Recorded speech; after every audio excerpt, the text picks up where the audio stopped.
Everyone, this is Saumya. Welcome to दोसर classes.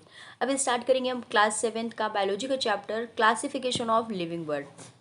Chapter बहुत ही इंपॉर्टेंट है और जब तक आप हायर क्लासेस तक इस बायोलॉजी सब्जेक्ट को लिए रहते हो तब तक ये आपके एक एक टर्म यूज़ में आने वाले हैं। मीन्स पूरा चैप्टर टर्म्स पे बेस्ड है और आपको एक टर्म्स का मीनिंग आना चाहिए, उसको आपको अच्छे से समझना आना चाहिए। ठीक है, तो यहाँ पर जो चैप्टर है क्लास 7th के हिसाब से बहुत ही बेसिक लेवल का है और इसके जो नोट्स हमने तैयार किए हैं वो बहुत ही इजी हैं और कुछ भी ऐसा नहीं है जो वेस्ट है। मीन्स हर कुछ एक एक पॉइंट एक एक वर्ड इम्पॉर्टेंट है, तो आपको बहुत ध्यान से समझना है एक एक वर्ड को और बहुत ध्यान से उसको पढ़ना है।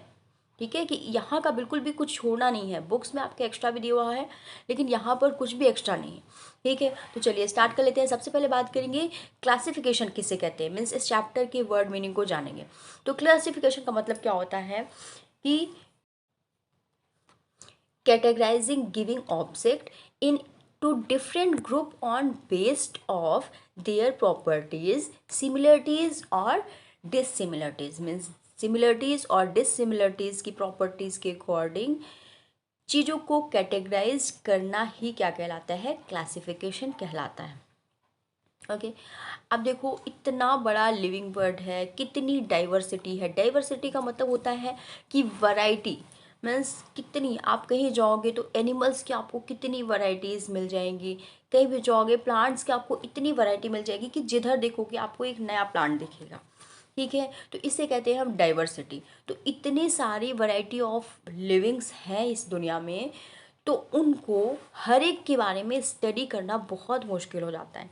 ठीक है, तो इसलिए हर एक एनिमल, हर एक प्लांट को उनके एक अलग अलग ग्रुप में उनको सिमिलरिटीज़ और डिससिमिलरिटीज़ के अकॉर्डिंग डिवाइड किया गया है इस तरह से, यानी उसको क्लासीफाई किया गया है, जिसकी वजह से हमारा जो स्टडी है, हमें किसी के बारे में भी, किसी के कैरेक्टर फीचर्स के बारे में भी जानना होता है तो हम उसको ईजिली पढ़ सकते हैं, जान सकते हैं। ठीक है, तो इट मीन्स क्या हो गया, the diversity of living are found in our surrounding is called diversity of living organism, या फिर इसी को वर्ड को बोलते हैं बायोडाइवर्सिटी। मीन्स बायो का मतलब लिविंग और डाइवर्सिटी का मतलब वैरायटी। मीन्स लिविंग्स की इतनी सारी वैरायटी, ओके, वही कहलाती है बायोडाइवर्सिटी। अब देखो इन सबको क्लासीफाई तो कर लिया गया है, लेकिन क्लासिफिकेशन का क्या एडवांटेज है ये अब हम लोग जानेंगे, क्योंकि ये भी अलग से क्वेश्चन पूछा आता है। तो ये सबसे पहली बात तो हमने पहले ही बता दिया, ये हमारी स्टडी को ईजी बनाता है। ओके, दूसरी चीज़, हमें डिफरेंट डिफरेंट ऑर्गेनिज्म को एक दूसरे से रिलेट करने में अंडरस्टैंडिंग देता है। मीन्स हमको एक समझ देता है कि हम डिफरेंट डिफरेंट ऑर्गेनिज्म को उनको आपस में रिलेट कर पाएँ, उसको डिफ्रेंशिएट कर पाएँ। यानी जैसे एक कैट है, एक डॉग है, तो हम उन दोनों के बीच में एक डिफरेंस बता पाएँ और एक सिमिलरिटीज़ बता पाएँ। ठीक है, तो इस तरह से हम ऑर्गन्स मीन्स लिविंग ऑर्गेनिज्म के बीच के रिलेशन को समझ सकते हैं। ठीक है, नेक्स्ट है अंडरस्टैंड हाउ ऑर्गेनिज्म इवॉल्व। ये बहुत ही इंपॉर्टेंट पॉइंट है, इवॉल्व क्या होता है। मीन्स हम क्लासिफिकेशन से ये भी जान लेते हैं कि एनिमल्स का किस तरह से इवोल्यूशन हुआ है। इवोल्यूशन का मतलब है कि जैसे आप लोग जानते हो स्टार्टिंग में क्या था, जो ह्यूमन बीइंग था बहुत ही बिल्कुल मंकी जैसा उसका स्ट्रक्चर था, झुक के चलता था, 4 पैरों से चलता था। ठीक है, और धीरे धीरे क्या हुआ, वो 2 पैरों से चलने लगा। धीरे से उनका जो जॉ था वो पीछे की तरफ आ गया, पहले आगे की तरफ मंकी जैसा निकला हुआ था। तो धीरे धीरे ये क्या है, कैटेगरी मतलब टाइम टू टाइम एक डिफरेंस आता गया हर एक लिविंग में, उसको कहते हैं इवोल्यूशन। ठीक है, उसी वर्ड को कहते हैं इवोल्यूशन। मीन्स हम पुराने टाइम से, एंशियंट टाइम से कितने ज़्यादा इवॉल्व हो गए हैं। ठीक है, यही कहलाता है इवोल्यूशन, या कितना डेवलप्ड हो गए हैं। तो क्लासिफिकेशन की वजह से हमें पता चलता है आपके जो स्टार्टिंग के ग्रुप्स हैं वो हमें बताते हैं कि जो इनिशियल लेवल के एनिमल हैं वो पहले आए, उसके बाद फिर उससे हायर डेवलप्ड एनिमल आए, उसके बाद उससे भी हायर डेवलप्ड एनिमल आए। तो अभी आप लोग जब क्लासिफिकेशन पढ़ोगे तो इस इवोल्यूशन का समझ पाओगे, इस वर्ड का मीनिंग समझ पाओगे। ठीक है, अब ये एक तरीका हमको आइडिया भी दे देते हैं कि कैसे एक ऑर्गेनिज्म सिंपल से कॉम्प्लेक्स में कन्वर्ट हो जाता है। मीन्स सबसे पहले जो क्या हुआ था, जन्म हुआ था जब किसी लिविंग का, तो वो पहले वाटर वाले जो एनिमल थे उनका जन्म हुआ था, जो वाटर में रहते थे। फिर धीरे धीरे इवोल्यूशन होता गया होता गया होता गया। फिर टेरेस्ट्रियल में जो पाए जाने वाली, यानी कि लैंड फॉर्म में जो पाए जाने वाले लोग हैं जिन्हें वाटर की रिक्वायरमेंट कम है, मीन्स होल लाइफ नहीं है, उसको कहते हैं हम इस तरह का जो स्ट्रक्चर है वो हो गया कॉम्प्लेक्स। मीन्स पानी में जो रह रहा है वो सिंपल से कॉम्प्लेक्स में किस तरह से इवोल्यूशन हुआ ऑर्गेनिज्म का, ये सब चीज़ें हमको क्लासिफिकेशन के थ्रू ही पता चलती है। ठीक है, तो ये बहुत ज़्यादा एडवांटेज हमको मिलता है क्लासिफिकेशन से। ओके, नेक्स्ट है बायोलॉजिकल क्लासिफिकेशन किसे कहते हैं। देखो, जो क्लासिफिकेशन है, अभी जो ये क्लासिफिकेशन अभी दे रखा है, तो ज़रूरी नहीं है कि स्टार्टिंग से ही पहले एक साइंटिस्ट के दिमाग में आया कि इस तरह से हम क्लासीफाई कर लें लोगों को, चीज़ों को, एनिमल्स को, प्लांट्स को, तो हमें स्टडी इजी हो जाएगी। ऐसा नहीं है।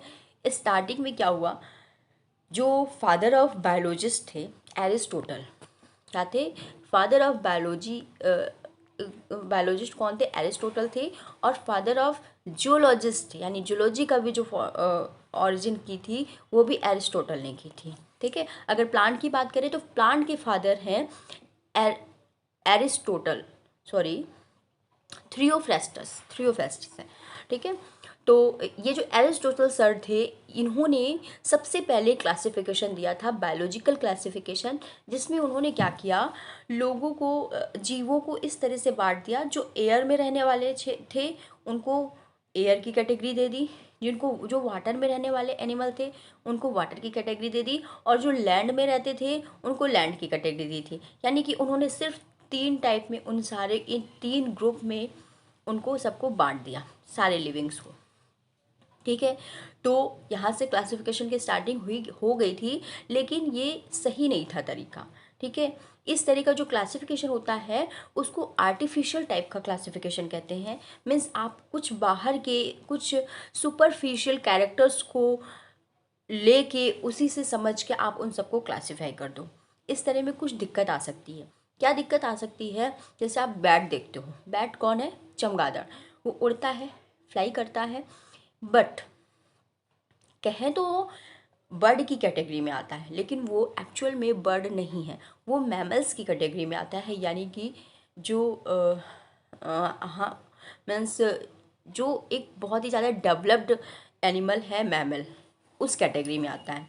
तो वो कैसे पता चला, पहले तो वो फ्लाई कर रहा था, तो इन्होंने, तो एरिस्टोटल सर ने तो उसको रख दिया होगा एयर में रहने वाला एनिमल। बट अगर उसको इंटरनली देखें, अंदर का सारा स्ट्रक्चर देखें, तो वो पता चलता है बाद में कि ये एनिमल सिर्फ एयर में नहीं रहता, या फिर इसको हम सिर्फ बर्ड के अंदर क्लासिफाई नहीं कर सकते, ये एक तरह का मैमल है। ठीक है, तो ये प्रॉब्लम आई आर्टिफिशियल क्लासिफिकेशन में, तो ये तो फेल हो गया। इसके बाद सर कैरोलस लूनियस, कैलोरस लीनियस, बहुत ही इम्पॉर्टेंट, बहुत ही पॉपुलर साइंटिस्ट हैं ये। इन्होंने क्या किया, एक तरह का मॉडर्न सिस्टम ऑफ क्लासिफिकेशन निकाला, जिसमें इन्होंने जीवों को, यानी लिविंग्स को, सिर्फ 2 कैटेगरी में डिवाइड कर दिया। यानी 2, इन्होंने एक मेजर किंगडम निकाले, एक तो प्लांटी, दूसरा एनिमलिया। और जितने भी प्लांट्स थे उनको सबको प्लांटी में रख दिया, और जितने भी एनिमल्स थे उन सबको एनिमल कैटेगरी में रख दिया। ठीक है, तो इन्होंने दे दिया 2 किंगडम सिस्टम क्लासिफिकेशन, उसी को कहते हैं मॉडर्न सिस्टम ऑफ क्लासिफिकेशन। ठीक है, लेकिन इन्होंने किस तरह से क्लासिफाई किया था, इन्होंने फिजिकल और स्ट्रक्चरल कैरेक्टर के अकॉर्डिंग इन्होंने डिवाइड किया था। ठीक है, यानी अगर प्लांट्स का कैरेक्टर, स्ट्रक्चरल कैरेक्टर देखो या फिजिकल कैरेक्टर देखो तो डिफरेंट है, और एनिमल का देखा जाए तो डिफरेंट है। ठीक है, कुछ टाइम तक इनका भी क्लासिफिकेशन आगे तक चला, बट प्रॉब्लम आई कि कुछ एनिमल ऐसे हैं जो बहुत ही छोटे हैं, माइक्रोस्कोपिक है, जैसे बैक्टीरिया। ठीक है, उनका जो सेल स्ट्रक्चर है वो भी बिल्कुल इनिशियल लेवल का है, उसको हम पूरे एनिमलिया के साथ एक ही ग्रुप में नहीं रख सकते। दूसरी बात, एक अमीबा, पैरामेसियम, यूग्लिना, इस तरह के एनिमल भी आए, जैसे कि और अगर देखिए हम प्लांट में देखें तो ब्लू ग्रीन एल्गी। तो इस तरह के जो एनिमल आए ये बहुत ही सिंपलेस्ट सेल के बने हुए एनिमल थे, यानी एक सिंगल सेल के बने हुए एनिमल थे। तो ये भी बात आई कि इन सबको हम उठा के सिर्फ एनिमलिया में नहीं रख सकते, ठीक है, या एल्गी को हम प्लांटी में नहीं रख सकते। इसके बाद फिर से क्लासिफिकेशन आया, फिर से कैटेगरी बनी, ठीक। तो क्या हुआ, ड्रॉबैक क्या हुए कि हम यूकैरियोटिक प्रोकैरियोटिक को साथ में नहीं रख सकते, ठीक है, इन्हीं के ड्रॉबैक है लीनियस क्लासिफिकेशन के। तो यूकैरियोटिक कौन हुए, हम सब हुए, और प्रोकैरियोटिक कौन हुए, जिससे बैक्टीरिया है, ठीक, वो एक तरह का प्रोकैरियोटिक है। एल्गी में देखें तो ब्लू ग्रीन एल्गी, वो एक तरह का प्रोकैरियोटिक है। तो उन सबको हम उठा के इसी एनिमलिया या फिर प्लांटी के एक किंगडम में नहीं रख सकते, ठीक है। दूसरी चीज़, यूनिसेलुलर और मल्टी सेलुलर ऑर्गेनिज्म में दिक्कत आई, यानी कि हम एक यूनिसेलुलर यानी कि जो एनिमल सिर्फ सिंगल सेल का बना है, सिंगल से ही सेल से ही अपना सारा वर्क सारा फंक्शन कंप्लीट करता है, उसको हम मल्टी सेलुलर ऑर्गेनिज्म, जो कि डिफरेंट डिफरेंट टाइप के टिश्यूज़ के बने हैं, डिफरेंट डिफरेंट टाइप के ऑर्गन्स के बने हुए एनिमल हैं, यानी जैसे हम लोग हैं या फिर अदर एनिमल हैं, उनके साथ एक कैटेगरी में हम एनिमलिया के साथ नहीं रख सकते।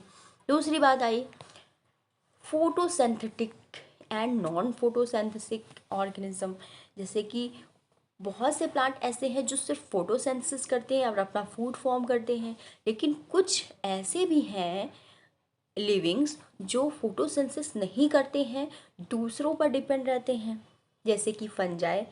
फंजाई को हम प्लांट के साथ नहीं रख सकते। तो ये सब चीज़ें इनके क्लासिफिकेशन में इतनी इतनी फॉल्ट आई, ठीक है। और यूग्लिना है, फंजाई को एक साथ नहीं रख सकते, ठीक। तो इस तरह के जब प्रॉब्लम, इस तरह के ड्रॉबैक्स निकल के सामने आए, तो फिर एक नए क्लासिफिकेशन का जन्म हुआ, जिसे हम कहते हैं फाइलोजेनिक क्लासिफिकेशन। फाइलोजेनिक क्लासिफिकेशन में क्या था, उन सब एनिमल्स को इंटरनली भी देखा गया, उनके कैरेक्टर्स को अंदर से चेक किया गया, देखा गया, और उसके बाद उनके सारे कैरेक्टर्स को बेस बनाकर डिफरेंट क्लासिफिकेशन बनाया गया, ठीक है, जो कि अभी हम बात करेंगे। पहले तो हम लीनियस के जो लीनियस ने एक कैटेगरी दी थी क्लासिफिकेशन की, एक हायरार्की दी थी, उसके बारे में बात करते हैं। तो कैरोलस लीनियस ने सबसे पहले टैक्सोनॉमिक हायरार्की से इंट्रोड्यूस कराया। अब ये टैक्सोनॉमिक हायरार्की क्या होता है, सबसे पहले तो टैक्सोनॉमी समझेंगे।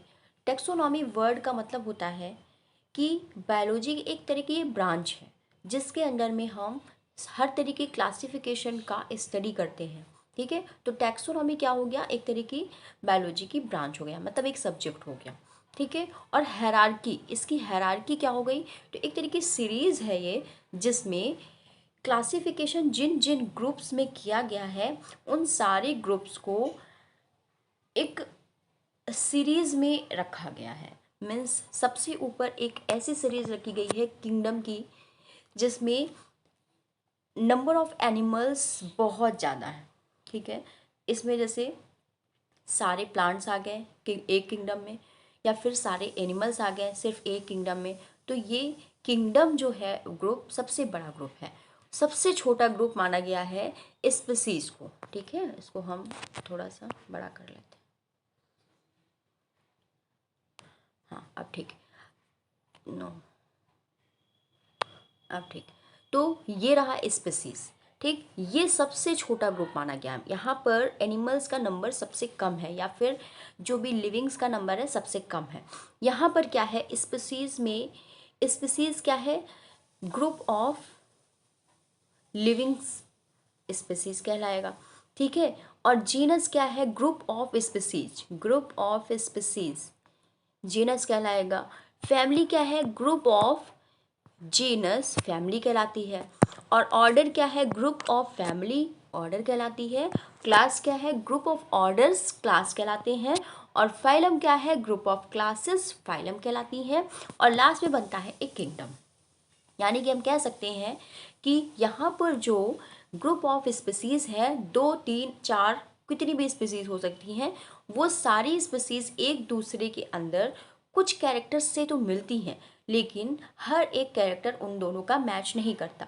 ठीक है, एक स्पीसीज का मतलब उनके जो भी मतलब लिविंग्स है वो आपस में रिप्रोड्यूस कर सकेंगे, यानी रिप्रोडक्शन करेंगे, लेकिन दो अलग अलग स्पीसीज के मेंबर रिप्रोडक्शन नहीं कर सकते, वो कि जीनस में रखे गए हैं। ठीक है, यानी कि स्पीसीज के जितने भी लिविंग्स हैं उन सब में सिमिलरिटीज़ ज़्यादा हैं, और जीनस के जितने भी एनिमल्स हैं उनमें सिमिलरिटीज़ कम है। इसके बाद further family, order, class, phylum, kingdom, इस तरह से डिवीज़न किए गए हैं। ठीक है, तो इस तरह से कुछ हायरार्की बनाई गई है।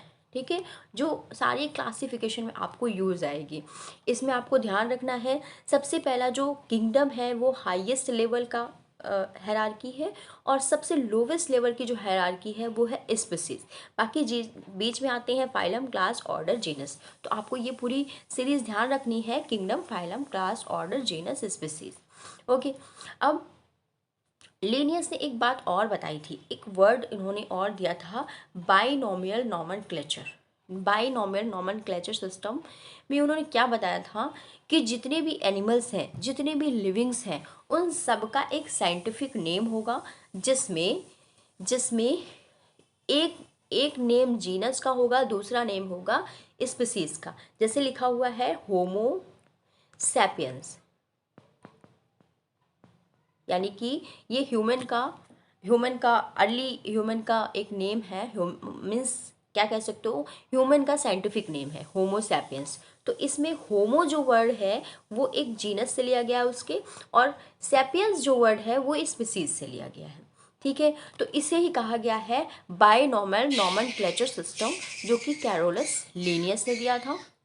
यहाँ पर भी एक मेथड होता है, जब भी आप स्पीसीज लिखोगे स्मॉल लेटर में लिखोगे, और जीनस लिखोगे वो कैपिटल लेटर में एच होगा आपका, या तो फिर सबको आप अंडरलाइन करोगे, जीनस को भी और स्पीसीज को भी, और या तो फिर इनको थोड़ा सा जो टेढ़े अक्षर होते हैं, मतलब ऑब्लिक में बनते हैं ऐसे तिरछे अक्षरों में, उस तरह से लिखोगे।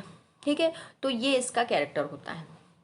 ये हमने आपको एक छोटी सी बात थी जो बता दी। अब हम बात करेंगे किंगडम का क्लासिफिकेशन कैसे स्टार्ट हुआ। तो एक मोस्ट फेमस इम्पॉर्टेंट साइंटिस्ट थे विटेकर। इन्होंने 1969 में जितने भी लिविंग वर्ड है, जितने भी लिविंग्स हैं, उन सबको 5 किंगडम क्लासिफिकेशन में डिवाइड कर दिया।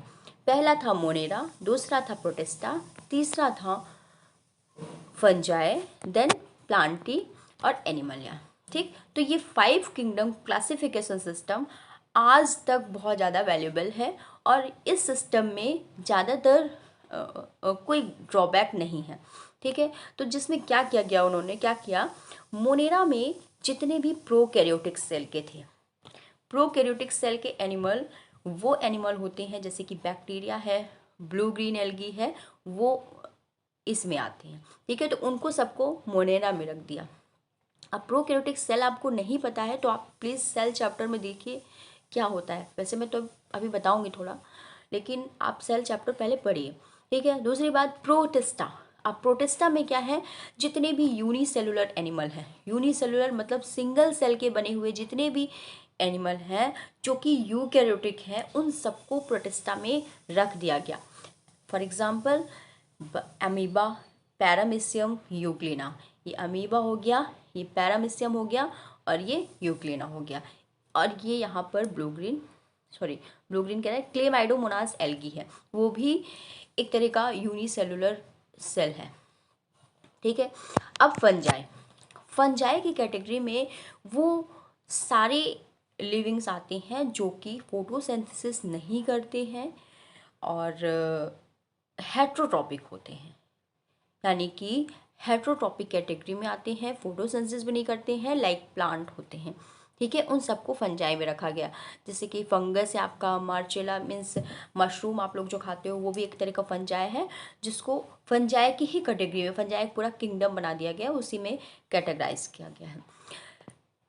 फोर्थ है हमारा प्लांटी। प्लांटी किंगडम में जितने भी प्लांट्स होते हैं सबको इसी के अंदर रख दिया गया है, और एनिमल किंगडम में जितने भी एनिमल्स होते हैं उन सबको इसमें रख दिया गया है। ठीक है, तो इसके अकॉर्डिंग विटेकर सर ने 1969 पे इस तरह के 5 किंगडम क्लासिफिकेशन को दिया था। क्वेश्चन इसमें 5 किंगडम क्लासिफिकेशन किसने दिया था, ये भी आ सकता है। 5 किंगडम क्लासिफिकेशन को किस तरह से कैटेगराइज किया, ये भी आ सकता है। ये सारे क्वेश्चन कई फॉर्म में इसमें बनते हैं और मोस्ट इम्पॉर्टेंट है। अब इन सबको एक एक करके हम लोग देखते हैं। अब मोनेरा क्या होता है, तो मेन मोनेरा किंगडम एक ऐसा किंगडम है जिसमें सारे प्रोकैरियोटिक रखे जाते हैं। प्रोकैरियोटिक सेल का मतलब होता है, देखो आपको यहाँ पर क्लासिफिकेशन में एक चीज़ ध्यान रखनी है। क्लासिफिकेशन में कैरेक्टर जब आप पढ़ोगे तो सबसे पहले उसके सेल के बारे में बताओगे कि वो प्रोकैरियोटिक सेल है या यूकैरियोटिक सेल है। दूसरी बात बताओगे नंबर ऑफ सेल, यानी यूनिसेलुलर है या मल्टी सेलुलर है। इस तरह से आप जब कैटेगराइज करोगे पॉइंट्स को तो आपको बिल्कुल ईजी हो जाएगा। तीसरी बात बताओगे उसके सेल वॉल प्रेजेंट है या नहीं प्रेजेंट है।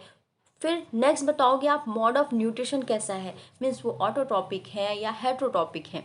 और लास्ट में आप बता दोगे उसका सेल जो बॉडी का ऑर्गेनाइजेशन है वो किस लेवल का है, सेलुलर लेवल का है कि टिश्यू लेवल का है, क्या ऑर्गन लेवल का है या फिर ऑर्गन सिस्टम लेवल का है। ठीक है, तो जब आप इस तरह से पॉइंट को अपने डिसाइड करोगे तो आपके लिए आंसर देना बहुत ही ईजी हो जाएगा और इसको इस तरह से बिल्कुल सिस्टमैटिक फॉर्म में लिख सकोगे। ठीक है, तो प्रोकैरियोटिक सेल का मतलब ये होता है ऐसी सेल, हम लोग की सेल में क्या होता है, जो यूकैरियोटिक सेल होती है उसके अंदर एक न्यूक्लियस होता है, वेल डेवलप्ड न्यूक्लियस होता है जो कि चारों तरफ से एक लेयर से मीन्स एक एनवेलप से ढका होता है जिसको हम न्यूक्लियर मेम्ब्रेन कहते हैं। ठीक है, और इसके अंदर पूरा साइटोप्लाज्म होता है और यहाँ पर बहुत सारे सेल ऑर्गेनेल पाए जाते हैं। ठीक है, बट प्रोकैरियोटिक सेल में कोई सेल ऑर्गेनेल नहीं पाए जाते हैं, उसमें सिर्फ न्यूक्लिक मटेरियल पाया जाता है। कोई न्यूक्लियस जैसा स्ट्रक्चर नहीं होता, उसमें न्यूक्लिक मटेरियल इस तरह से बिखरा हुआ पड़ा होता है। ठीक है, तो इस तरह की होती है प्रोकैरियोटिक सेल, बिल्कुल प्रिमिटिव होती है, बिल्कुल इनिशियल लेवल की होती है, बिल्कुल बेसिक लेवल की होती है। ठीक है, तो ये आप लोग याद रखिए, प्रोकैरियोटिक सेल बैक्टीरिया में होती है। अच्छा, एग्जाम्पल आपको नहीं भूलना, यहाँ पर हर एक किंगडम में आपको एग्जाम्पल्स जरूर देने हैं। ठीक है, तो प्रोकैरियोटिक सेल बैक्टीरिया में होती है, ब्लू ग्रीन एल्गी में होती है। ठीक है, वो दोनों एग्जाम्पल हो गए। और दोनों ही प्रोकैरियोटिक सेल जब भी होगी हमेशा यूनिसेलुलर होगी, मल्टी सेलुलर नहीं होगी। नहीं, ठीक। अब यूनिसेलुलर मल्टी सेलुलर का मतलब क्या होता है, यूनिसेलुलर मतलब वो जो एनिमल है यूनिसेलुलर वो एक ही सेल से अपना रेस्पिरेशन भी कर लेता है, अपना डाइजेशन भी कर लेता है, फूड इनटेक भी कर लेता है, एक्सक्रीशन भी कर लेता है, मीन्स सारा वर्क उसका एक ही सेल के अंदर कंप्लीट हो जाता है। ठीक है, तो ऐसे ऑर्गेनिज्म को हम कहते हैं unicellular. Okay, cell wall present है या नहीं, हमेशा जो ये होते हैं बैक्टीरिया होते हैं या फिर प्लांट सेल जो होती है उसमें सेल वॉल प्रेजेंट होते हैं। बैक्टीरिया में भी सेल वॉल प्रेजेंट होते हैं, प्लांट सेल में भी सेल वॉल प्रेजेंट होती है। और जो यूकैरियोटिक होते हैं जो कि एनिमल सेल होती है उसमें सेल वॉल नहीं होती। तो यहाँ पर बैक्टीरिया है, बैक्टीरिया में सेल वॉल प्रेजेंट होती है। ठीक है, ये चीज़ आपको ध्यान रखना है। अब कोई कोई होता है, कोई सेल ऐसा होता है जिसमें सेल वॉल नहीं भी होती है, तो इसमें मे भी हो सकता है। ठीक है, दूसरी बात मोड ऑफ न्यूट्रिशन, न्यूट्रिशन का मोड कैसा है, मीन्स वो लोग न्यूट्रिशन कैसे लेते हैं। तो ये लोग हमेशा ऑटोट्रॉपिक भी हो सकते हैं, हेट्रोट्रॉपिक भी हो सकते हैं। कैसे, हेट्रोट्रॉपिक कौन है, बैक्टीरिया जितने हैं वो हेट्रोट्रॉपिक ज़्यादातर बैक्टीरिया होते हैं। वो लोग क्या करते हैं, दूसरे अदर एनिमल्स पर, अदर लिविंग बींग्स पर डिपेंडेंट होते हैं, उन्हीं से अपना न्यूट्रिशन लेते हैं। ठीक है, कुछ ऑटोट्रॉपिक जैसे कि ब्लू ग्रीन एल्गी, वो भी मोनेरा की कैटेगरी में आती है, प्रोटोकैरियोटिक सेल है। वो ऑटोट्रॉपिक होती है यानी फोटोसिंथेसिस करती है, अपना फूड खुद बनाती है। ठीक है, जैसे कि ब्लू ग्रीन एल्गी को ही हम कहते हैं साइनोबैक्टीरिया। ठीक है, उसका बैक्टीरिया नेम जाने तो साइनोबैक्टीरिया नाम से उसको जानते हैं, लेकिन उसको ब्लू ग्रीन एल्गी भी कहते हैं। ठीक है, अब लेवल ऑफ ऑर्गेनाइजेशन कैसा है, तो यहाँ पर सिंगल सेल का बना हुआ है, इसका मतलब सेलुलर लेवल का ऑर्गेनाइजेशन होता है।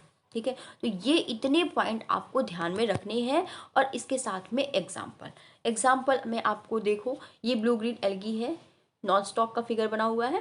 नॉस्टॉक भी एक ब्लू ग्रीन एल्गी होती है। ठीक, दूसरी चीज़ यहाँ पर देखो, ये वैरायटी ऑफ बैक्टीरिया हैं जो सब सिंगल सेल के बने होते हैं। ये जो आपको बहुत सारी सेल्स दिख रही हैं, ये सब ग्रुप में सेल हैं। ठीक, तो ये सारे बैक्टीरिया मोनेरा में रखे जाते हैं। ठीक है, बैक्टीरिया के बारे में हम डिटेल में पढ़ेंगे, और आपके में अमीबा के बारे में भी डिटेल में दे रखा है, वो भी हम आगे पढ़ेंगे क्लासिफिकेशन के लास्ट पर। और फंजाई के बारे में भी डिटेल में दे रखा है, वो भी हम एंड पे पढ़ेंगे।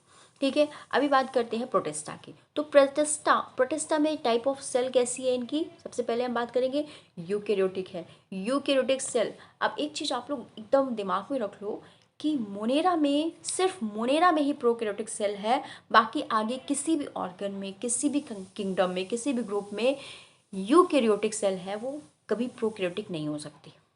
ठीक है, मीन्स मोनेरा में ही प्रोकैरियोटिक सेल के जितने भी लिविंग्स हैं उनको रखे गए हैं, आगे किसी किंगडम में उनको नहीं रखा गया। ठीक है, दूसरी बात, नंबर ऑफ सेल कितनी है, तो यूनिसेलुलर होते हैं, मीन्स सिंगल सेल के ये भी बने होते हैं। ठीक है, यानी प्रोटिस्टा में उन लिविंग्स को रखा गया जो यूकैरियोटिक थे और यूनिसेलुलर थे। तीसरी बात, सेल वॉल कैसी है, तो यहाँ पर सेल वॉल प्रेजेंट होती है। ठीक है, सेल वॉल यहाँ पर प्रेजेंट होती है। मोड ऑफ न्यूट्रिशन, न्यूट्रिशन का मोड कैसा है, तो ऑटोट्रॉपिक या हेटरोट्रॉपिक दोनों हो सकता है। अच्छा, प्रोटिस्टा में आप देखो सेल वॉल प्रेजेंट भी हो सकती है और एब्सेंट, क्योंकि यहाँ पर आप जब देखोगे तो अमीबा है, पैरामीशियम है, यूग्लिना है, किसी में भी सेल वॉल नहीं होती है। जबकि आप जब देखोगे क्लेमाइडोमोनास, एक एल्गी है क्लेमाइडोमोनास, जिसमें सेल वॉल प्रेजेंट होती है। ये भी एक यूनिसेलुलर यूकैरियोटिक एल्गी होती है जो कि प्रोटिस्टा में रखी जाती है। ठीक है, मोड ऑफ न्यूट्रिशन इनका ऑटोट्रॉपिक भी हो सकता है, हेट्रोट्रॉपिक भी हो सकता है। मीन्स हेट्रोट्रॉपिक जैसे अमीबा है, पैरामीशियम है, यूग्लिना है, ये सब हेट्रोट्रॉपिक होते हैं, ये फोटोसेंसिस नहीं करते हैं। जबकि क्लेमाइडोमोनास एक ऐसी एल्गी है जो कि फोटोसेंसिस करती है, अपना फूड खुद बनाती है, जो कि एक ऑटोट्रॉपिक है। ठीक है, तो ये हो गया प्रोटिस्टा का मेन फीचर्स। अब नेक्स्ट आता है किंगडम फंजाई। फंजाई किंगडम में सारे के सारे यूकैरियोटिक होते हैं, यानी टाइप ऑफ सेल क्या है, यूकैरियोटिक है।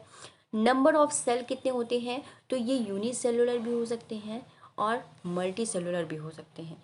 यूनिसेलुलर फंजाई वो फंजाई होते हैं जैसे कि मोल्ड, ये सिंगल सेल का बना होता है। ज़्यादातर फंजाई मल्टी सेलुलर होते हैं। ठीक है, लेकिन यहाँ पर दोनों हम मेंशन करेंगे। सेल वॉल प्रेजेंट होती है कि नहीं, देखो सेल वॉल बैक्टीरिया में भी प्रेजेंट होती है, सेल वॉल प्लांट की सेल में भी प्रेजेंट होती है, और सेल वॉल फंजाई की सेल में भी प्रेजेंट होती है। लेकिन जो प्लांट की सेल होती है, प्लांट की सेल वॉल होती है, वो सेल्यूलोज की बनी होती है। लेकिन फंजाई की सेल वॉल काइटिन की बनी होती है। इम्पॉर्टेंट है, ध्यान रखना है, काइटिन की बनी होती है। ठीक है, और जबकि अगर आप बैक्टीरिया के सेल वॉल की बात करो तो वो पेप्टिडोग्लाइकिन की बनी होती है। ठीक है, तो वो भी सेल वॉल होती तीनों में है, लेकिन तब सबका नेचर थोड़ा थोड़ा डिफरेंट होता है। ठीक, अब मोड ऑफ न्यूट्रिशन कैसा होता है, तो ये परफेक्टली हेट्रोटॉपिक होते हैं। फंजाई, जितने भी फंजाई होते हैं सब हेट्रोटॉपिक होते हैं, किसी में फोटोसिंथेसिस नहीं होता। अब हेट्रोटॉपिक को भी 3 कैटेगरी में डिवाइड किया गया है। मीन्स यहाँ पर तीनों टाइप के हेट्रोटॉपिक नेचर के होते हैं। पैरासाइट भी हो सकते हैं, सेप्रोफाइट भी हो सकते हैं, और सिम्बायोटिक भी हो सकते हैं। पैरासाइट का मतलब होता है, अब ये तीनों वर्ड का मीनिंग समझना जरूरी है। पैरासाइट का मतलब ये होता है वो फंजाई जो किसी अदर लिविंग एनिमल या लिविंग प्लांट या लिविंग ऑर्गेनिज्म के ऊपर रहते हैं, उन्हीं से अपना न्यूट्रिशन लेते हैं, उसको हम कहते हैं पैरासाइट। ठीक है, तो ये parasitic nature of mode of nutrition हो गया। दूसरी चीज़ सेप्रोफाइट। सेप्रोफाइट का मतलब होता है जैसे मशरूम है एग्जाम्पल में, और कुछ अदर हैं जो कि सड़े गले जगह पर, सड़ी गली चीज़ों के ऊपर ये लोग उग जाते हैं और वहीं से अपना न्यूट्रिशन सड़ी गली चीज़ों से लेते हैं। तो ऐसे एनिमल या फिर ऐसे लिविंग जो सड़ी गली चीज़ों पर से अपना न्यूट्रिशन लेते हैं, उसको कहते हैं हम सैप्रोफिटिक। ठीक है, ये सैप्रोफाइट प्रोसेस है ये। और सिम्बायोटिक प्रोसेस में एक ऐसा हेटरोटॉपिक मॉड है जिसमें क्या होता है, दो डिफरेंट डिफरेंट ऑर्गेनिज्म साथ में रहते हैं। ठीक है, जैसे सबसे अच्छा एग्जांपल इसका है लाइकेन। इसमें क्या होता है, ऊपर एल्गी रहती है, मीन्स ये जो स्ट्रक्चर होता है थैलस में, ऊपर स्ट्रक्चर एल्गी का होता है और नीचे फंजाई होता है। तो फंजाई क्या होता है, वाटर को एब्जॉर्ब करता है, मिनरल्स को एब्जॉर्ब करता है और एल्गी को देता है। और एल्गी क्या करती है, फोटोसिंथेसिस करती है और फूड फॉर्म करती है जो कि फंजाई को देती है। तो इस तरह का दो लिविंग्स के बीच में जब कोई शेयरिंग होती है, ऐसी शेयरिंग जिसमें दोनों का फ़ायदा हो, कोई नुकसान दोनों का ना हो, तो इस तरह की शेयरिंग को हम, इस प्रोसेस को हम कहते हैं सिम्बायोसिस। और इस तरह के लिविंग को हम कहते हैं सिम्बायोटिक। ठीक है, तो ये लाइकेन जो है एक स्ट्रक्चर ही होता है जो कि एल्गी और फंजाई दोनों से मिलकर बना होता है। ठीक है, तो फंजाई, कुछ फंजाई सिम्बायोटिक नेचर के भी होते हैं। ठीक है, तो इतना कैरेक्टर आपको फंजाई के बारे में ध्यान रखना है, बाकी डिटेल में हम फंजाई के बारे में आगे बात करते हैं। ठीक है, अब हम पहुंचते हैं प्लांटी पे। तो प्लांटी क्या है, प्लांटी एडवांस हैं। ठीक है, जितने भी प्लांट्स हैं दुनिया में सब इसी प्लांटी ग्रुप में रखे गए हैं।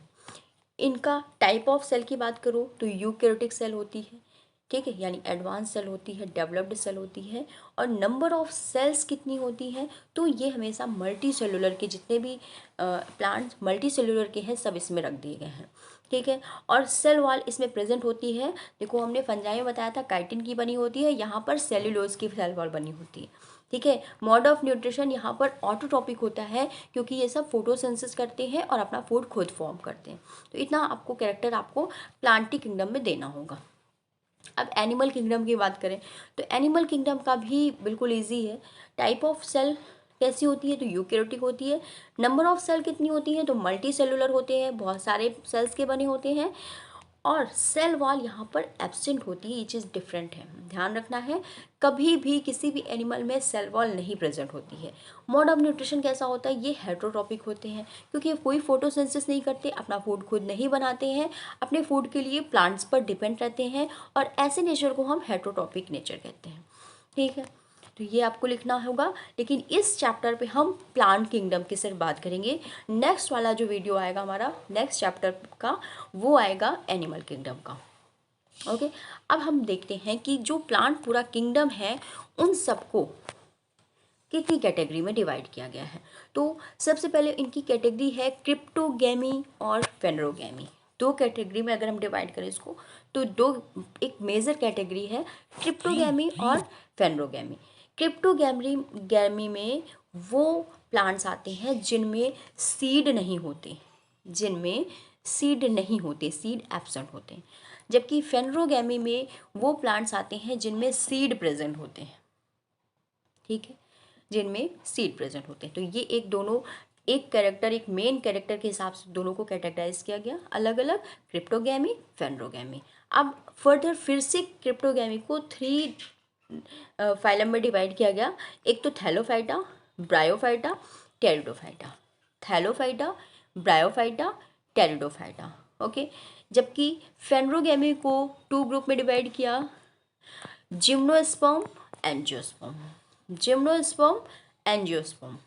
ओके, अब थैलोफाइटा की बात करें तो थैलोफाइटा का मतलब होता है जिनका जिनका प्लांट स्ट्रक्चर थैलस जैसा होता है, उनमें कोई ना रूट दिखेगी आपको, ना शीट दिखेगा, ना आपको लीफ दिखेगा उसका, ना कोई शूट दिखेगा, बिल्कुल वो चिपका हुआ सॉइल से थैलस जैसा स्ट्रक्चर होता है, थैली जैसा। ठीक है, तो ये इसमें आते हैं एल्गी, फंजाई, लाइकेन, ये सब इसी कैटेगरी में आते हैं थैलोफाइटा में। ठीक है, bryophyta, pteridophyta, gymnosperm, angiosperm, monocot, dicot, इन सब के बारे में हम डिटेल में पढ़ेंगे। ठीक है, तो सबसे पहले हम बात करेंगे हम थैलोफाइटा की। तो थैलोफाइटा में एल्गी आते हैं, फंजाई आते हैं और लाइकेन भी आते हैं। तो यहाँ पर एल्गी के बारे में बताया गया है। तो यहाँ पर क्या है, थैलोफाइटा में एल्गी को बता रहे हैं हम। और इनकी बॉडी कैसी होती है, थैलस बॉडी होती है। इनमें इनकी बॉडी जो होती है पूरी, कोई डिफ्रेंसिएशन नहीं होता इनका रूट, स्टेम, लीफ में। जो रूट होती है, जो रूट होती है वो क्या है, वो एक तरीका उसमें राइजोइड्स के फॉर्म में होती है। मीन्स आपको रूट देखने को मिलेगी एक तरह के राइजोइड्स के फॉर्म में।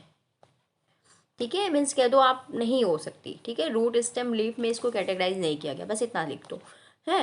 एक्वेटिक प्लांट, एक्वेटिक प्लांट होते हैं, यानी ज़्यादातर जितने भी प्लांट्स एल्गी के होते हैं वो सब वाटर पे बेस्ड होते हैं, बिना वाटर के जिंदा नहीं रह सकते।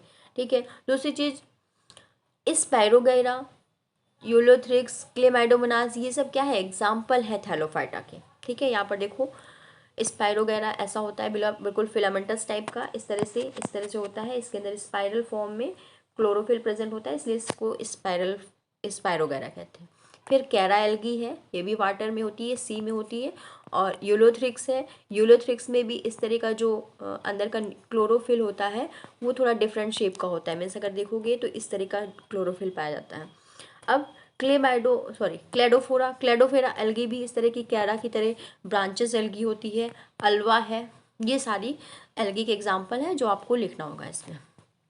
अब नेक्स्ट आता है ब्रायोफाइटा। तो ब्रायोफाइटा एक ऐसा ग्रुप है प्लांट किंगडम का जिसको हम कहते हैं amphibious of plant kingdom.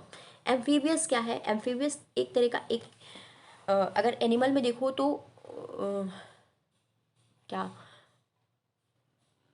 Frog क्या करता है, फ्रॉग वाटर में भी डिपेंड रहता है, मीन्स वाटर के बिना भी नहीं रह सकता, लैंड के बिना भी नहीं रह सकता, मीन्स एग ले करने के लिए, एग उसको प्रोड्यूस करने के लिए वाटर में जाना ही होता है। ठीक है। बाकी वो एक मॉइस्ट प्लेसेस पर रह सकता है या लैंड एरिया पर रह सकता है। तो ऐसे लिविंग्स जो वाटर और लैंड दोनों जगह सर्वाइव कर जाते हैं उनको हम कहते हैं एम्फीबियंस।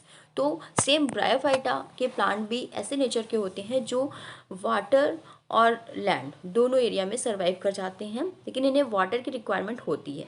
ये है एक ब्रायोफाइटा, इस तरह का स्ट्रक्चर होता है।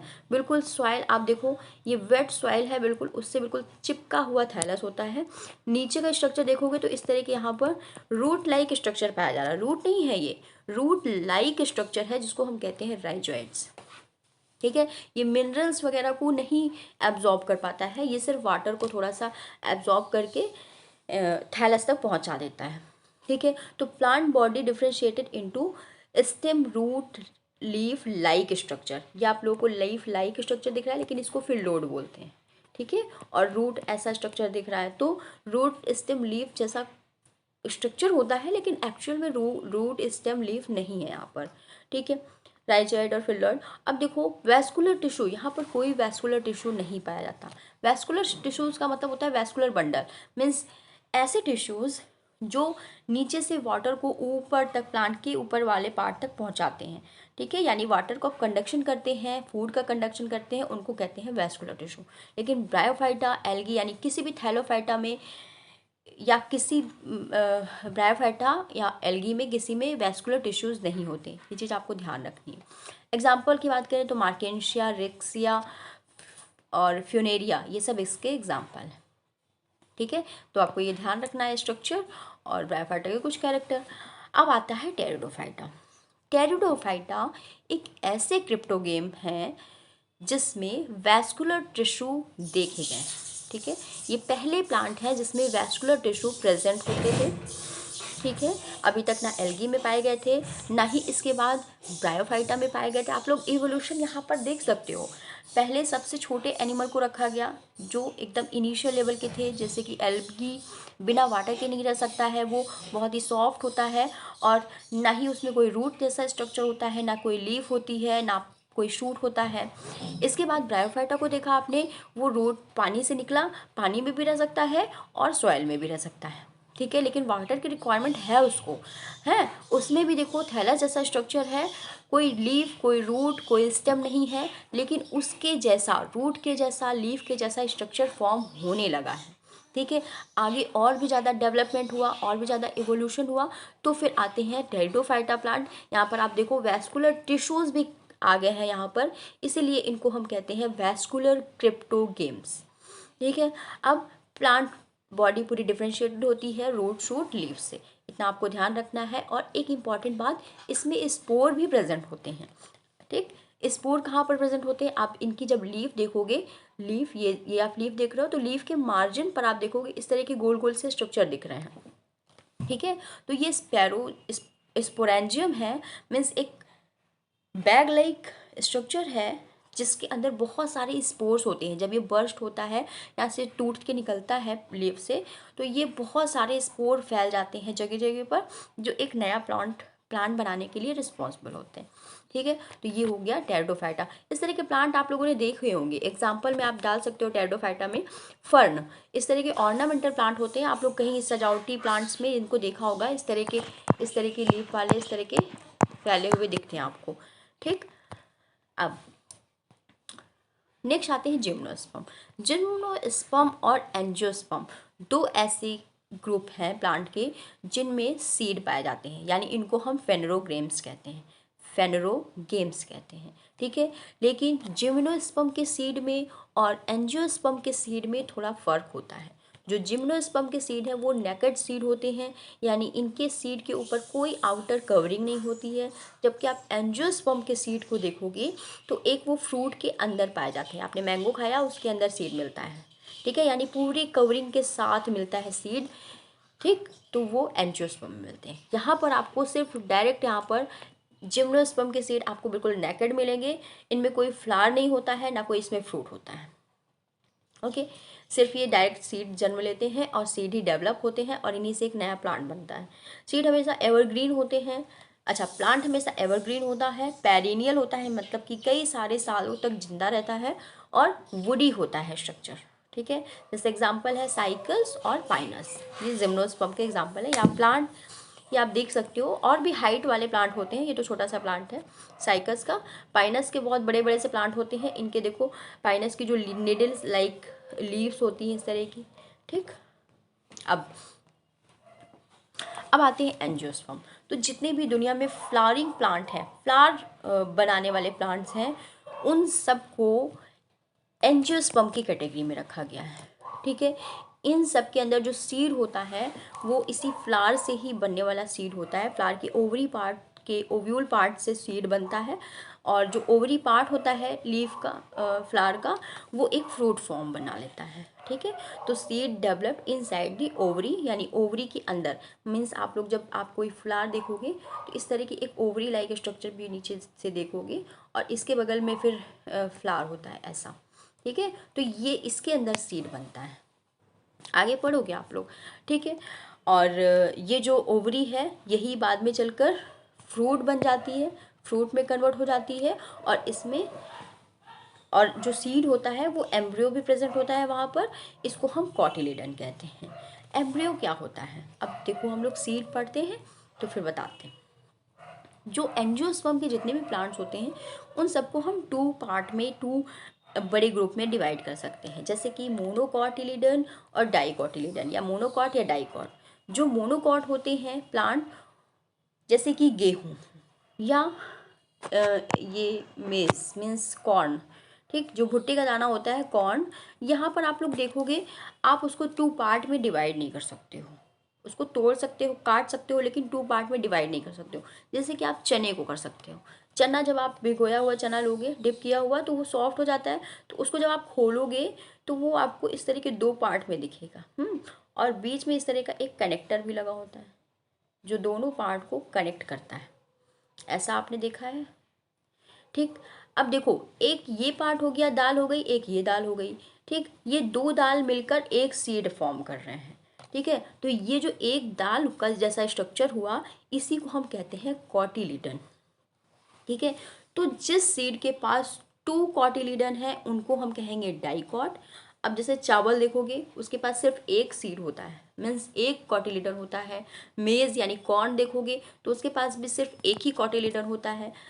गेहूँ देखोगे उसके पास भी एक ही कॉटिलिडन होता है, आप उसको डिवाइड नहीं कर सकते हो जैसे कि चने को कर सकते हो। तो वो सब क्या है, मोनोकॉट है। ठीक है, यहाँ पर अगर आप ये कहो कि प्लांट को देख के हम कैसे जान सकते हैं कि मोनोकॉट है या डाइकॉट है, तो उसका भी तरीका है। जो मोनोकॉट की लीफ होती है उसमें आपको इस तरह का पैरेलल वेनेशन देखने को मिलेगा, ऐसा जैसे आप केले के पत्ते में देखते हो, एकदम लाइन लाइन इस तरह से अंदर आपको वेनेशन जो देखने को मिलता है पैरेलल मिलता है एक दूसरे की। ठीक है, ये लीफ देखो आप, ये इस तरह की गेहूं की जैसी लीफ है, तो इसमें भी पैरेलल वेनेशन देखने को मिलेगा। गेहूं की लीफ कैसी होती है, ऐसी, इसमें आपको पैरेलल वेनेशन देखने को मिलेगा। ठीक है, लेकिन आप पीपल की लीफ देखोगे, मैंगो की लीफ देखोगे, उसमें आपको इस तरह की रेटिकुलेट वेनेशन देखने को मिलेंगे। मीन्स जो अंदर वेन्स होगी उसमें बहुत सारी जाली जाली जैसा नेटवर्क जैसा पूरा आप लोग को दिखेगा। ठीक है, तो इस तरह की जो लीफ होती है वो डाइकॉट प्लांट की लीफ होती है, और इस तरह की जो लीफ होती है वो हमेशा मोनोकॉट प्लांट की लीफ होती है। तो ये आपको ध्यान रखना है कि एंजियोस्पर्म को मोनोकॉट और डाइकॉट दो बड़े ग्रुप में डिवाइड किया गया है। अब देखो, प्लांट की सारी कैटेगरी हम लोगों ने पढ़ ली। सबसे पहले हम लोगों ने क्या बात की, थैलोफाइटा यानी एल्गी, फिर ब्रायोफाइटा, फिर टेरिडोफाइटा, फिर जिम्नोस्पर्म और देन एंजियोस्पर्म। अब हम लोग बात करेंगे बैक्टीरिया की, तो डिटेल में देखेंगे इसको बैक्टीरिया को। तो सबसे पहले डेफिनेशन की बात करें तो बैक्टीरिया कौन है, तो बैक्टीरिया एक तरह का यूनिसेलुलर ऑर्गेनिज्म है जो प्रोकैरियोटिक सेल से प्रोकैरियोटिक ग्रुप से बिलोंग करता है, और lack of few organelles and true nucleus, यानी इसके अंदर, इसकी सेल के अंदर ना ही ट्रू ऑर्गेनेल्स होते हैं और ना ही इसके अंदर प्रॉपर न्यूक्लियस होता है, ट्रू न्यूक्लियस होता है। ठीक है, तो ये है बैक्टीरिया। और डिफरेंट डिफरेंट टाइप के बैक्टीरिया होते हैं, जैसे कि बैसिलस, कोकाई, विब्रियो और स्पाइरुला। ठीक है, जो बैसिलस होते हैं वो आपको इस तरह के रॉड शेप स्ट्रक्चर देखने को मिलेंगे, इनको हम बैसिली कहते हैं। ठीक है, इसका एग्जाम्पल है बैसिलस एंथ्रोसी। और दूसरा है कोकाई। कोकाई आपको इस तरह का round shape spherical shape structure दिखेगा, जिसको हम कोकाई कहते हैं। इसका एग्जाम्पल है स्ट्रेप्टोकोकस निमोनिया। ठीक है, नेक्स्ट आता है विब्रियो। विब्रियो एक कॉमा शेप स्ट्रक्चर होता है बैक्टीरिया का, जिसका एग्जाम्पल होता है विब्रियो कॉलेरा। ठीक है, बस आपको इतना इतना ध्यान रखना है कि कौन सा शेप, कौन सा जो बैक्टीरिया है वो किस टाइप का, किस शेप का होता है। और स्पाइरल बैक्टीरिया स्पाइरल शेप का होता है, स्पाइरल शेप का होता है, हेलिकल शेप का होता है, इस तरह से स्पाइरल फॉर्म में होता है। और इसका अच्छा एग्जाम्पल है हेलिकोबैक्टीरिया या पाइलोरी। ठीक है, तो ये चीज़ आप लोग को ध्यान रखनी है। और बैक्टीरिया कैसे हमारे लिए बेनिफिशियल है, कैसे हमारे लिए हार्मफुल है, ये भी बहुत इंपॉर्टेंट क्वेश्चन है। ठीक है, तो बैक्टीरिया जो है हमारे लिए बेनिफिशियल क्यों है, तो कई सारी ऐसी जगह है, ऐसा काम होता है जो बैक्टीरिया के थ्रू नहीं, बैक्टीरिया के थ्रू पॉसिबल, मीन्स बैक्टीरिया के बिना पॉसिबल नहीं हो सकता है। जैसे कि हमारी गट है, हमारा गट मीन्स हमारा इंटेस्टाइन है, जिसके अंदर कुछ बैक्टीरिया, इंपॉर्टेंट जो बैक्टीरिया होते हैं वो हमारे डाइजेशन में हेल्प करते हैं। जैसे कि बैक्टीरिया ई कोलाई बैक्टीरिया जो होता है वो हमारे गट में रहता है, मीन्स इंटेस्टाइन में रहता है, और कहीं ना कहीं वो बैक्टीरिया डाइजेशन में हेल्प करता है। ठीक है, तो वो भी एडवांटेज हो गया बैक्टीरिया का। दूसरा, ये लोग, कुछ बैक्टीरिया ऐसे होते हैं वो ऑक्सीजन प्रोड्यूस करते हैं। ठीक है, जिससे हम एंटीबॉडीज़ फॉर्म करते हैं। ठीक है, तीसरी बात, हमको ये डिजीज़ कॉज बैक्टीरिया से प्रिवेंट करता है। मीन्स कुछ बैक्टीरिया ऐसे होते हैं जो अदर डिजीज़ फैलाने वाले बैक्टीरिया होते हैं उनको किल करते हैं, तो तब भी ये हमारे लिए कुछ बैक्टीरिया इंपॉर्टेंट हैं। फिर नेक्स्ट है synthesis of vital vitamins and nutrients. बहुत सारे विटामिन्स आप लोग देखते हो कि बहुत सारी मेडिसिन आने लगी है, vitamin based medicine, vitamin C हो गया, विटामिन बी ले लो, विटामिन डी ले लो, है, इन सब की मेडिसिन मार्केट में आने लगी है। ठीक है, तो ये सब कैसे पॉसिबल हो पाया है, बैक्टीरिया के थ्रू ये विटामिन हमको मिला है, जिससे हमने मेडिसिन फॉर्म में यूज़ करना स्टार्ट किया है। ठीक है, बहुत सारे न्यूट्रिएंट्स जो बैक्टीरिया से ही मिलते हैं, जिसको हम मेडिसिन के रूप में ले लेते हैं, तो ये भी इन्हीं की वजह से पॉसिबल हो पाया। दूसरी चीज़, ड्रग, वैक्सीन, बायोटिक्स। आप लोग डॉक्टर के पास जाते हो तो डॉक्टर आपको कई बार एंटीबायोटिक लगा के आपकी मेडिसिन के साथ दे देते हैं। तो वो एंटीबायोटिक एक ऐसी मेडिसिन होती है जो आपके अंदर होने वाले जो बैक्टीरिया होते हैं उनको ख़त्म करती है, उनको किल करती है। ठीक है, उनके काम को, उनके एक्शन को रोकती है। कुछ वैक्सीन्स भी होती हैं जो बैक्टीरिया से बनी होती हैं, ड्रग्स होती हैं, तो बिना बैक्टीरिया के ये सब पॉसिबल ही नहीं है। और production of methane, methane gas है, एक बायोगैस है, जो बैक्टीरिया अगर नहीं उसमें होगा तो बायोगैस फॉर्म नहीं हो पाएगी।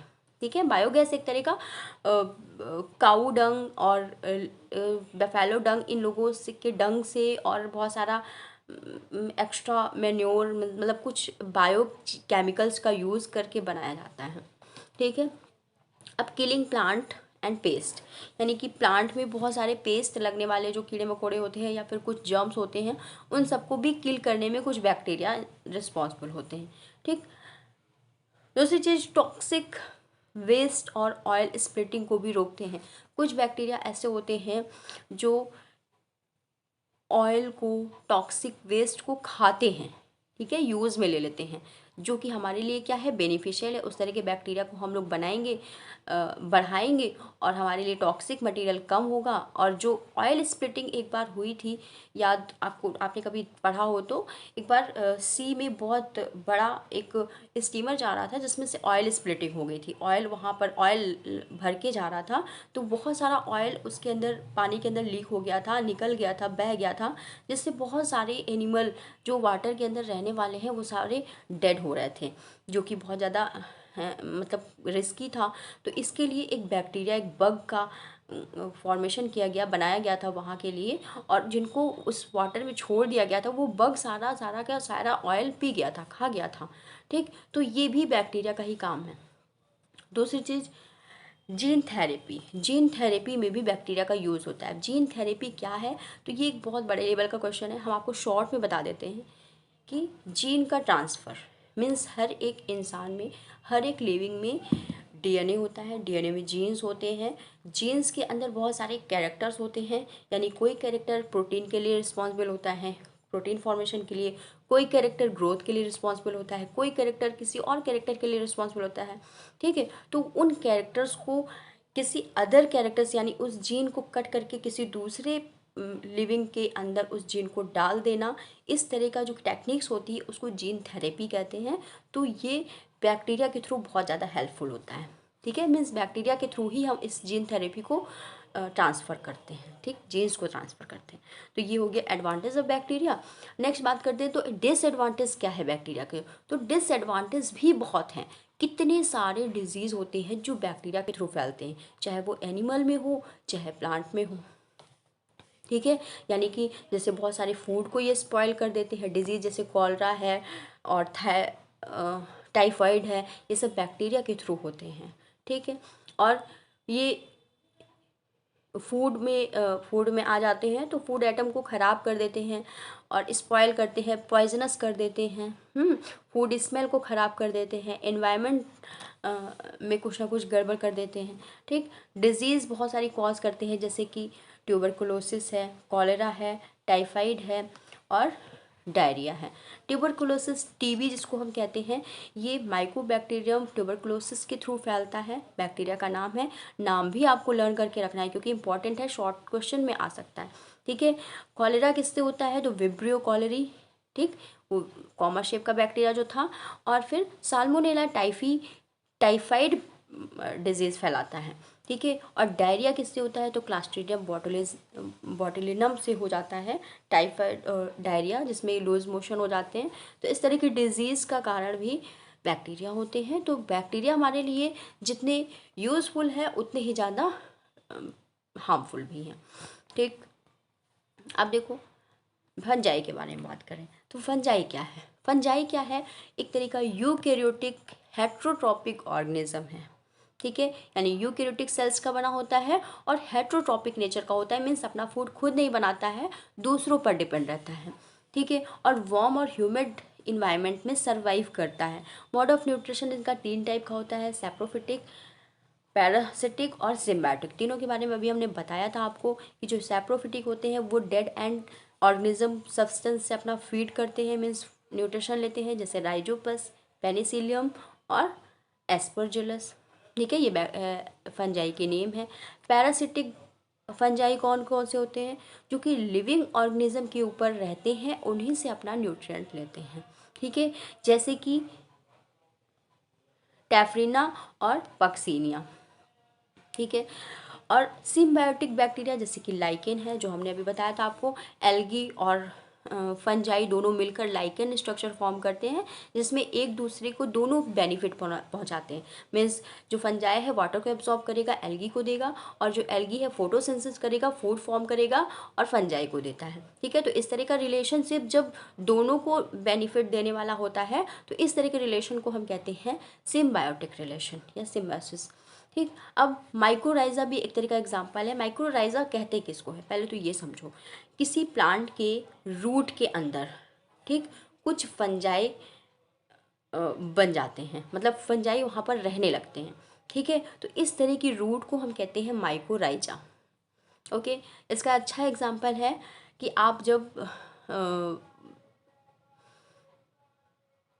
बरगद है, बरगद का प्लांट का जो रूट देखोगे तो वो माइकोराइजा की तरह वर्क करता है। उसके अंदर भी एक एनाबेना एल्गी या फिर फंजाई भी उसमें प्रेजेंट होता है, जो कि क्या करता है, उससे सिम्बायोसिस रिलेशन बनाता है, ठीक है। अब सिम्बायोसिस रिलेशन में क्या होता है, वो जो फंजाई है उसको किसी तरह का न्यूट्रिएंट देगा और वो उसको किसी तरह का न्यूट्रिएंट देगा, तो इस तरह का कुछ रिलेशन बनता है जिससे हम सिम्बायोसिस कहते हैं। अब यूज़फुल फंजाई भी कुछ होते हैं और हार्मफुल फंजाई भी कुछ होते हैं, ठीक है। जैसे कि बैक्टीरिया थे तो उनको भी देखेंगे। यूज़फुल फंजाई कौन होते हैं, जैसे कि फूड में हमको हेल्प करते हैं फंजाई, मतलब बहुत सारे फंजाई ऐसे होते हैं जो एज ए फूड हम लेते हैं। जैसे कि मशरूम, मशरूम की कई जगह सब्जी बनती है जिसमें बहुत सारा protein and vitamin minerals content होता है, बहुत ही ज़्यादा फ़ायदेमंद होता है, ठीक।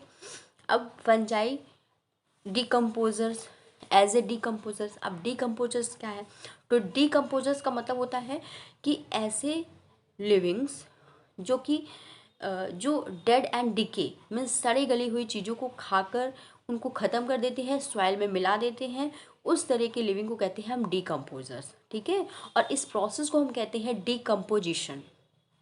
तो बहुत सारे फंजाई हैं जो सैप्रोफिटिक नेचर के होते हैं और इनको हम इसके डिकम्पोजिशन वाले प्रोसेस की वजह से हम इनको नेचुरल स्कैवेंजर्स कहते हैं। स्कैवेंजर्स का मतलब होता है सफाई करने वाले, ठीक है। तो ये भी एक तरह से नेचुरल सफाई करने वाले होते हैं। जैसे कि आप देखोगे रास्ते में कोई बिल्ली मान लो मर गई है, मर के पड़ी हुई है ज़मीन पर, तो आप उसको कुछ टाइम तक तो देखोगे, कुछ टाइम पर वो सड़ रही है, सड़ रही है, सड़ने के बाद धीरे धीरे धीरे धीरे करके आप देखोगे उस जगह पर एक ब्लैक कलर का स्पॉट जैसा दिखेगा, गंदा गंदा सा, लेकिन वो बिल्ली आपको नहीं दिखाई देगी।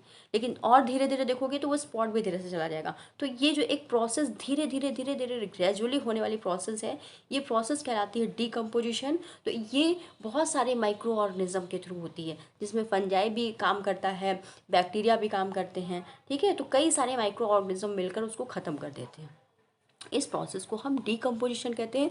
और एक तरीका क्या हुआ, ये सफाई करने वाला काम हुआ, तो इनको हम नेचुरल स्कैवेंजर्स भी कहते हैं, ठीक है। तो ये इंपॉर्टेंट टर्म है।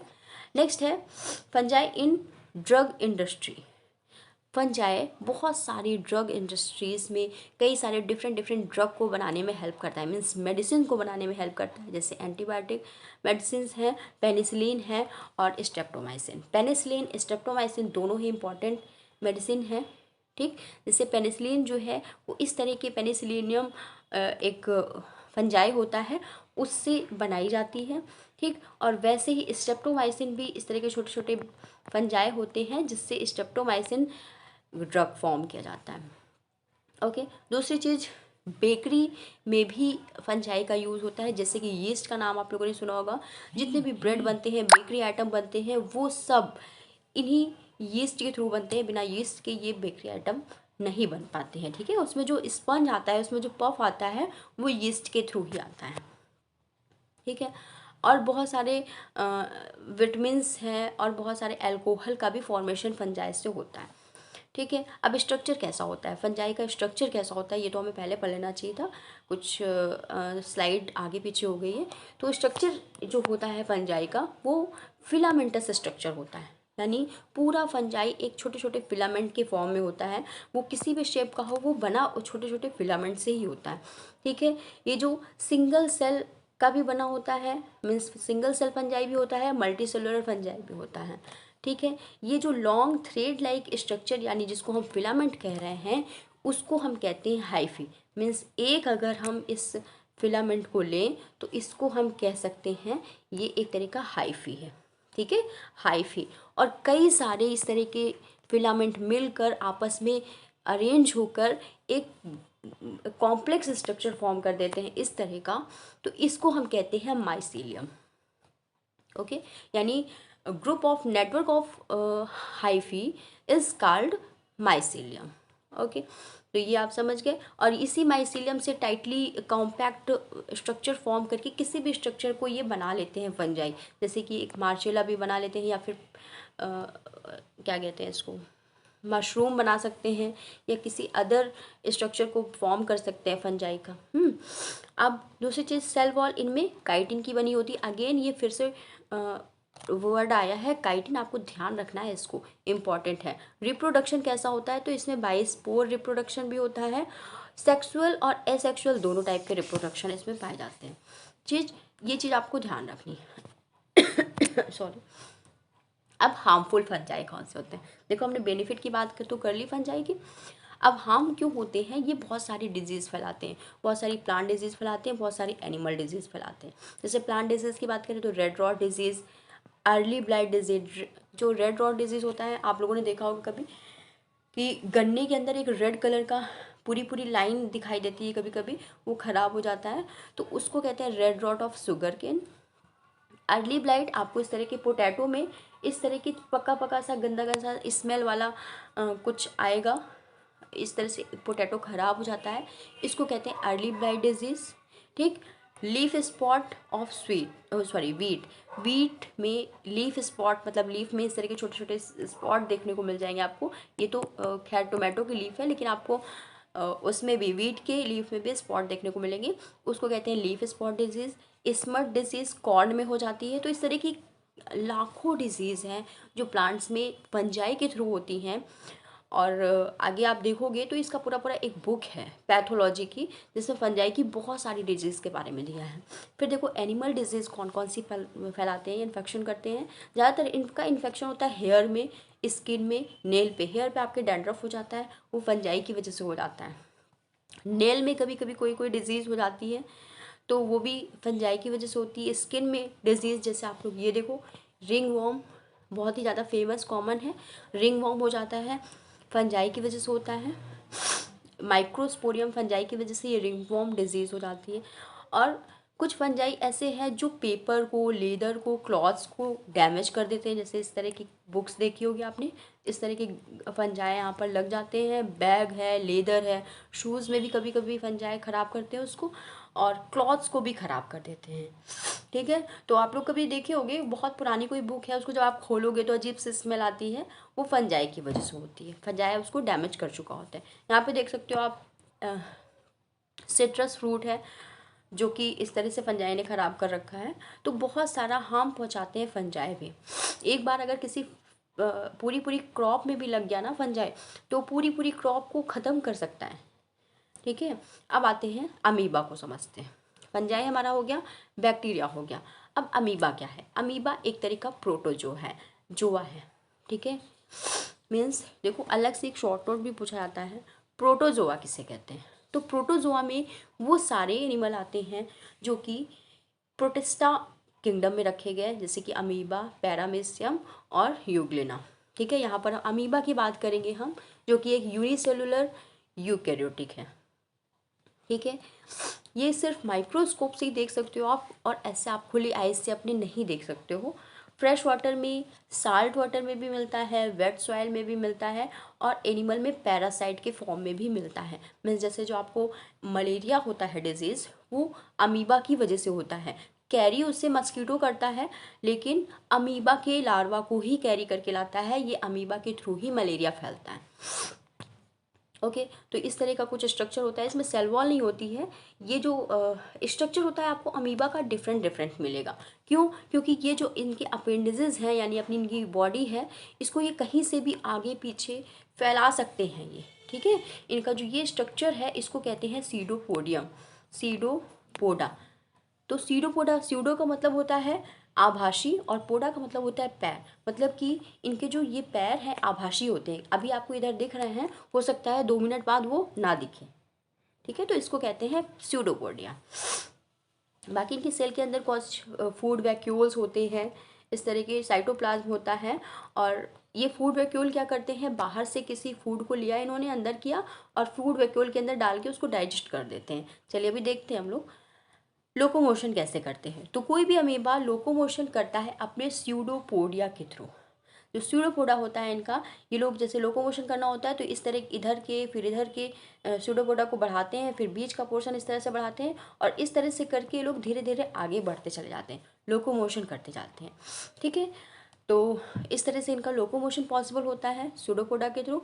मोड ऑफ न्यूट्रिशन कैसा होता है, तो ये हमेशा हेट्रोट्रॉपिक नेचर के होते हैं और इनके मोड ऑफ न्यूट्रिशन को हम फैगोसाइटोसिस कहते हैं। यानी कि ये लोग को जब फूड लेना होता है ना, तो कुछ इस तरह से अपना मैकेनिज्म होता है इनका। इसको हम देखते हैं थोड़ा बढ़ाकर। हाँ, इस तरह से कुछ मैकेनिज्म होता है, जब भी ये इनके सामने कोई फूड इनका दिखता है प्रे, तो ये अपने अपेंडिजेस यानी स्यूडोपोडा को इस तरह से फैलाने लगते हैं और धीरे से उस फूड को इसी स्यूडोपोडा के अंदर यानी बॉडी के अंदर कवर कर लेते हैं। जब बॉडी के अंदर इसका फूड आ जाता है तो उसको एक वैक्यूल यानी फूड वैक्यूल जो भी हमने देखा था उसके अंदर ले लेते हैं और ये फूड वैक्यूल धीरे से उसको डाइजेस्ट कर देता है। डाइजेस्ट करने के बाद इनका जो एक्सक्रीटरी मटेरियल होता है उसको बाहर कर देते हैं। ठीक है, तो यहाँ पर क्या होता है, पहले इंजेक्शन होता है यानी फूड को इनटेक किया इन्होंने, फिर डाइजेशन किया, फिर एब्जॉर्प्शन किया यानी जो भी न्यूट्रिएंट है उनको बॉडी में एब्जॉर्ब कर लिया। इसके बाद एसिमिलेशन मतलब पूरी बॉडी में हर जगह उनके फूड को भेज दिया। उसके बाद इजेशन होता है यानी उसके एक्सक्रीटरी मटेरियल को उन्होंने आउट कर दिया। ठीक है, तो इस तरह से इनका न्यूट्रिशन लेने का तरीका होता है जिसको हम कहते हैं फैगोसाइटोसिस। ओके, अब एक्सक्रीशन कैसा होता है, तो एक्सक्रीशन इनका बाय डिफ्यूज़न होता है सेल मेम्ब्रेन के थ्रू। सेल मेम्ब्रेन के थ्रू बाय डिफ्यूज़न का मतलब, डिफ्यूज़न क्या है, डिफ्यूज़न का मतलब होता है high concentration to low concentration molecules का ट्रांसफ़र होगा। ठीक है, यानी कि कोई मॉलिक्यूल्स कुछ न्यूट्रिएंट इनके अंदर कुछ चीज़ें हैं जो बहुत ज़्यादा कंसनट्रेटेड में है यानी ज़्यादा मात्रा में है उस और बाहर कम मात्रा में है, तो वो सेल मेम्ब्रेन के थ्रू बाहर अपने आप निकल जाएंगी बाय प्रोसेस ऑफ डिफ्यूज़न, जो कि क्या है, एक high concentration to low concentration movement है मॉलिक्यूल्स का। ठीक है, तो ये हो गया एक्सक्रीशन। अब देखो रिप्रोडक्शन क्या होता है, व्हाट इज़ रिप्रोडक्शन। रिप्रोडक्शन देखो यहाँ पर कई तरह के मिलते हैं लोगों में, बाइनरी फिजन के थ्रू मिलता है, मल्टीपल फिजन के थ्रू मिलता है और स्पोरिलेशन के थ्रू मिलता है। यहाँ पर बाइनरी फिजन मल्टीपल फिजन ये दोनों सेम जैसा है, स्पोरिलम थोड़ा सा डिफरेंट है, अभी हम देखेंगे। तो बाइनरी फिजन में क्या होता है, एक सेल है अमीबा की, उसके अंदर का न्यूक्लिक मटेरियल क्या होता है, 2 कॉपी हो जाता है, मतलब उसी के ज़ेरॉक्स हो जाता है, डबल कॉपी हो जाता है। और डबल कॉपी बीच में फिर डिवाइड होने लगती है। जब दोनों कॉपी अलग अलग डिवाइड हो जाती है तो लास्ट में ये जो सेल है ये भी अलग अलग डिवाइड होने लगती है और डिवाइड होके 2 अलग अलग सेल में बन जाती है। इस प्रोसेस को कहते हैं बाइनरी फिजन। फिजन का मतलब ये होता है डिवीज़न, बाइनरी मतलब 2 यानी एक बॉडी 2 पार्ट में डिवाइड हो जाना कहलाता है बाइनरी फिजन। और मल्टीपल फिजन मतलब कि एक बॉडी कई सारे सेल में डिवाइड हो जाना कहलाता है मल्टीपल फिजन। तो ये एक ही सेल के अंदर मतलब एक अमीबा सेल के अंदर कई सारी सेल फॉर्म हो जाती हैं अलग अलग न्यूक्लिक मटेरियल के साथ, और ये जब बर्स्ट होती है टूटती है तो कई सारे अमीबा फॉर्म होते हैं। इस तरह की प्रोसेस को हम कहते हैं मल्टीपल फिजन। ओके, अब देखो आते हैं हम स्पोरिलेशन क्या होता है। तो इस स्पोर के थ्रू जब एक नए अमीबा का जन्म होता है तो उसको कहते हैं स्पोरिलेशन। तो इसमें क्या होता है, ये फेवरेबल कंडीशन जब होती है, फेवरेबल कंडीशन का मतलब इनके थ्रू क्लाइमेट हो, इनके अकॉर्डिंग क्लाइमेट भी हो, टेम्परेचर भी हो, वाटर भी अवेलेबल हो, तब क्या करते हैं ये लोग अंदर ही अंदर इसी बॉडी के अंदर बहुत सारे स्पोर का फॉर्मेशन करने लगते हैं। ठीक है, एक ही सेल बहुत सारे स्पोर का फॉर्मेशन करती है जिसको हम डॉटर सेल कहते हैं। ये जब सेल डॉटर सेल एक एक सब बाहर जब जाती है, मतलब ये सेल पूरी बर्स्ट होती है, सारी सेल बाहर आती है, तो नए नए अमीबा मतलब कई सारे डॉटर अमीबा को जन्म देते हैं। इस प्रोसेस को कहते हैं स्पोरुलेशन। ओके, तो ये हो गया अमीबा का एक लास्ट प्रोसेस। अब हम नेक्स्ट चैप्टर जो एनिमल किंगडम है वो स्टार्ट करेंगे नेक्स्ट वीडियो पे। आज के लिए इतना ही।